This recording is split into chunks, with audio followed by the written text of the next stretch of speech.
Bad democracy ഇപ്പോൾ തന്നെ നമ്മൾ സ്വവർഗ അനുരാഗികളുടെ ഒരു വിഷയം തന്നെ വന്നിട്ടുണ്ട്. അപ്പോ പീനൽ കോഡിന്റെ ആർട്ടിക്കിൾ 377 ഈ 377 റദ്ദാക്കണം എന്നുള്ള കാര്യത്തിൽ എല്ലാ മതാത്മക ശക്തികളും അവരെല്ലാം ഒറ്റക്കെട്ടാണ്.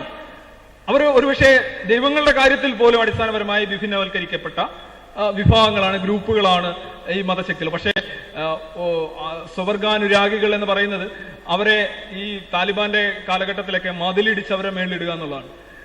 അതിന് പല സാമൂഹ്യപരമായിട്ടുള്ള, ലിംഗപരമായിട്ടുള്ള, ഹോർമോൺ പരമായിട്ടുള്ള, ജനിതകപരമായിട്ടുള്ള ഒരുപാട് കാരണങ്ങൾ സ്വവർഗാനുരാഗത്തിനുണ്ട്. അവര് നിങ്ങളെ യാതൊരു രീതിയിലും ഉപദ്രവിക്കാതെ, സമൂഹത്തിലെ യാതൊരുവിധ പ്രശ്നങ്ങളും ഉണ്ടാക്കാതെ രണ്ട് വ്യക്തികൾ സ്വകാര്യമായി ചെയ്യുന്ന ഒരു കാര്യത്തിന് അവരെ പരസ്യമായി നിന്ദിക്കുകയും ശിക്ഷിക്കുകയും ചെയ്യുക എന്ന് പറയുന്നത് ഒരു ശാസ്ത്രബോധവും യുക്തിചിന്തയും മാനവികതയും ഇല്ലാത്തൊരു സമൂഹത്തിൽ മാത്രം നടക്കുന്ന കാര്യങ്ങൾ. ഇതൊക്കെ വളരെ കൺസേൺഡ് ആയിട്ടുള്ള, സീരിയസ് ആയിട്ട് നടക്കേണ്ട കാര്യങ്ങളാണ്.